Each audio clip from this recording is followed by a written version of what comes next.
नमस्कार, मैं गुरजीत सिंह। आज हम बात करेंगे ब्रीदर पाइप के बारे में कि जो 5 HP का इंजन है उसमें ब्रीदर पाइप कैसे काम करती है। ब्रीदर पाइप को हम क्रैंक केस वेंटिलेशन का नाम भी देते हैं। जो क्रैंक केस हमारा रहता है उससे हवा का आना जाना कैसे होता है। देखिए, ये सिंगल सिलेंडर इंजन है, तो ये हमारा आ गया सिलेंडर ब्लॉक और नीचे हमारा आ गया ये क्रैंक केस। जब पिस्टन अप डाउन होता है, आपको पिस्टन में दिखा देता हूँ। तो सिलेंडर को हेड को उठा के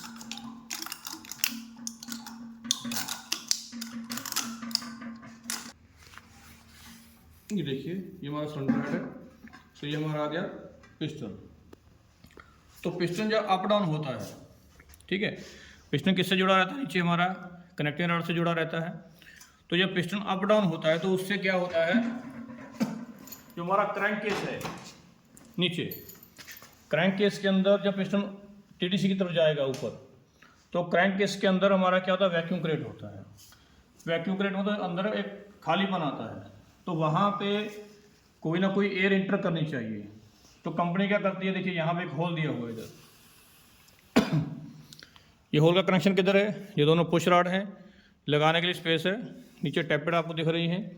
इन दोनों के सेंटर में यहाँ पे एक होल दिया हुआ है, जिसका कनेक्शन किसके लिए है? अंदर क्रैंक केस के साथ जुड़ा हुआ है। तो जैसे पिस्टन ऊपर तक साइड आता है तो यहाँ से हवा इंटर करनी चाहिए। ये होल नीचे कनेक्ट कर दिया, यहाँ हम पुश रॉड लगाते हैं, पुश रॉड से ऊपर हवा आ गया और इसके ऊपर आ गया हमारा सिलेंडर हेड। ये देखिए,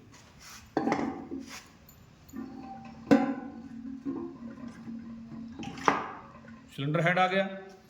सिलेंडर हेड के अंदर देखो पुश रॉड लगेंगे तो यहाँ बहुत सारा स्पेस रहता है।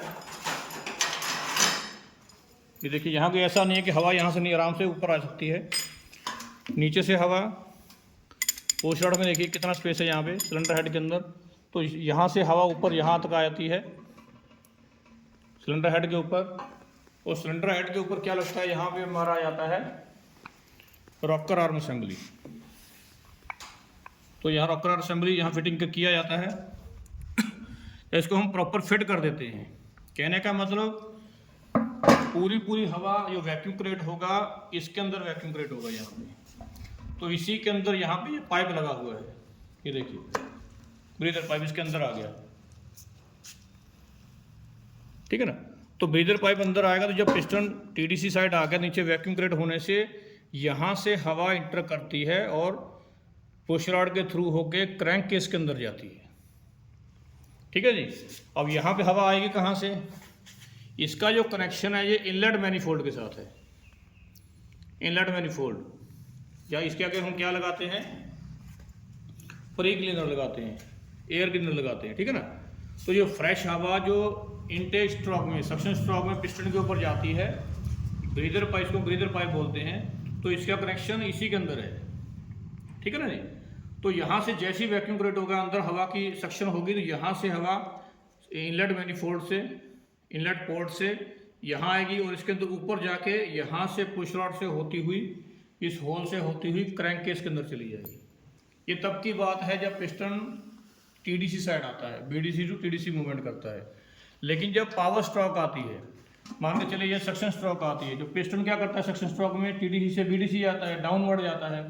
तो ऐसी कंडीशन में, तो ऐसे में जब पिस्टन की मूवमेंट टॉप से बॉटम साइड रहती है ना, TDC से BDC जाएगा, तो उसमें क्या होगा, क्रैंक केस के अंदर जो हवा है उसको प्रेसाइड करेगी, उसके ऊपर प्रेशर डलेगा, तो वो एक्स्ट्रा हवा बाहर आनी चाहिए। तो बाहर आने के लिए भी वही रास्ता है, देखिए यहाँ से जो पहले बताया आपको, ये होल से होती हुई पुश रॉड के पास आएगी और पुश रॉड के ऊपर हमारे पास यहाँ क्या लगा हुआ है, रॉकर आर्म असेंबली है। इसके ऊपर एक और क्या आ जाता है, इसका कवर आ जाता है, ठीक है ना।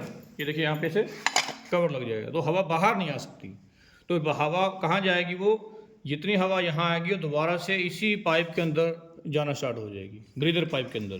ब्रीदर पाइप के अंदर हवा जाएगी तो अंदर जाने से क्या होगा, वो सक्शन के लिए जो हवा जा रही है, जो इनलेट के लिए स्ट्रोक में हवा जा रही है, जो यहाँ से हवा पूरी इंटेक स्ट्रोक में जाना स्टार्ट हो जाएगी। तो इसको हम बोलते हैं क्रैंक केस वेंटिलेशन, ये पहला नाम है। दूसरा हमारा काम होता है ब्लो बाई का।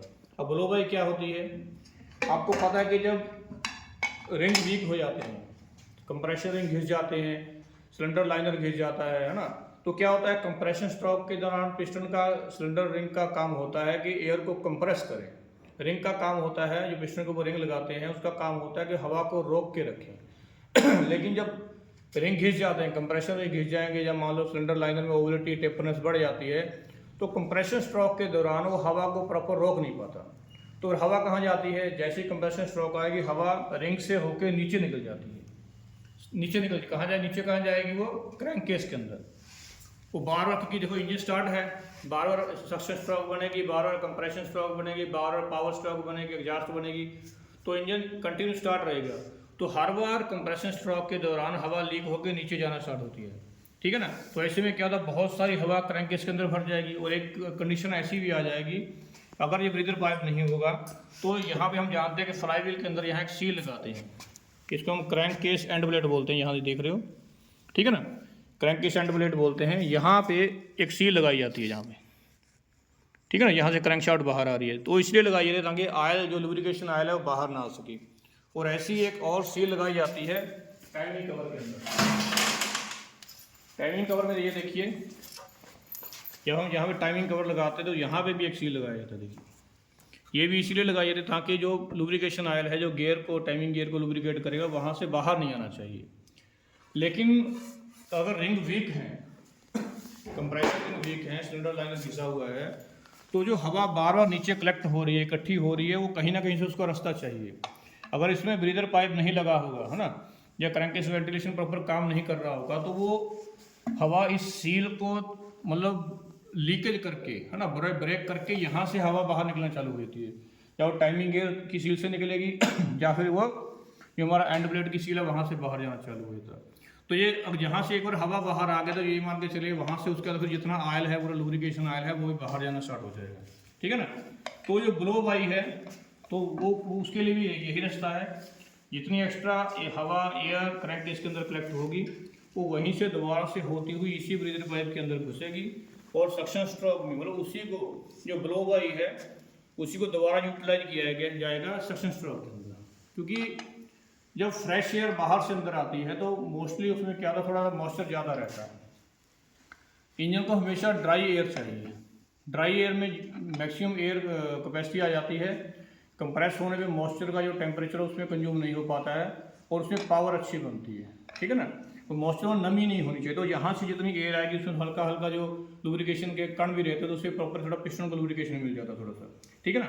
तो ये ऐसे काम करता है ब्लो बाई के अंदर भी और क्रैंक केस वेंटिलेशन के भी अंदर। तो ये दोनों काम के लिए ब्रीदर पाइप बहुत जरूरी है। ये सिंगल सिलेंडर इंजन है, आपने मल्टी सिलेंडर इंजन देखा होगा, जितने भी मल्टी सिलेंडर इंजन आते हैं सब में ऐसा सिस्टम एक बना के रखा है। मतलब कहीं ना कहीं से हो सकता है वो टॉप पे हो, सिलेंडर हेड के अंदर हो कहीं कहीं कुछ कैसे कुछ कंपनियां ऐसे आती हैं वो साइड ऐसे, आपने आइशर में देखा होगा, आइशर में सिलेंडर ब्लॉक के अंदर एक पाइप बाहर निकाल के रखी है ट्रैक्टर के अंदर, है ना। तो उसको आमतौर से पत्ता बोल दिया जाता है भाषा में, है ना। जब आप क्रैंकिंग करते हो तो थोड़ा साउंड भी करता है ना। कहने का मतलब इंजन के अंदर कहीं से भी एक पाइपलाइन बाहर निकाली जाती है जिसको हम ब्रीदर पाइपलाइन बोलते हैं। जैसे मान लो आपको कभी सेकंड हैंड इंजन लेना हो तो हम मेनली 2-3 चीज़ें चेक करते हैं। पहला हमारा होता है लुब्रिकेशन ऑयल प्रेशर कितना है उस इंजन का, सेकंड हैंड इंजन अगर आपको लेना है। और दूसरा हम चेक करेंगे उसके अंदर ब्लो बाई कितनी है, मतलब ब्लो बाई से हमको क्या पता चलता है। क्योंकि देखिए आप कभी भी पूरा इंजन तो खोल के चेक करेंगे नहीं कि भाई इसके रिंग कैसे हैं, इसका पिस्टन कैसा है, कितना घिसा हुआ है, वो हम नहीं चेक कर सकते ना। तो हम क्या करेंगे, ब्लो बाई चेक करेंगे। ब्लो बाई से क्या ज्ञात होगा, अगर मान लो ब्लो बाई बहुत ज़्यादा है, इसको हम आम भाषा में मैकेनिक लोग बैक प्रेशर भी बोल देते हैं कि इंजन का बैक प्रेशर बहुत ज़्यादा है, ठीक है ना। अगर ब्लो बाई बहुत ज़्यादा है तो इसका मतलब है कि उस जो इंजन के रिंग घिस चुके हैं, उसका पिस्टन जो सिलेंडर लाइनर है घिस चुका है, उसमें ओवलिटी टैपनेस बहुत बढ़ चुकी है। अगर आप ऐसा इंजन परचेज करते हो तो आपको जल्दी ही उस इंजन का रिपेयर करवाना पड़ेगा, मतलब रिंग सिलेंडर ये सब का वो डलवाना पड़ेगा। मतलब नया इंजन अगर ले भी रहे हो सेकंड हैंड, उसके बाद भी आपको रिपेयर पे खर्चा हो रहा है। ये पहली चीज़ है। और दूसरा हमारा होता है ऑयल प्रेशर के बारे में, ठीक है। इसके बारे में बाद दूसरी वीडियो में जानकारी प्राप्त करेंगे कि ऑयल प्रेशर क्या होता है, कैसे चेक करें, ये क्या सिस्टम होता है। तो मेन हमारा जो आज का कंसेप्ट था पूरा वो ब्रीदर पाइप का है और दूसरा ब्लो बाई का है। तो मेरे साथ जुड़े रहिए। उम्मीद है कि आपको इसमें बहुत सारी समझ आ चुका होगा, ब्लो बाई कैसे काम करती है, क्रैंक केस वेंटिलेशन कैसे काम करता है। मेरे साथ जुड़ने के लिए धन्यवाद। आप सभी को थैंक यू।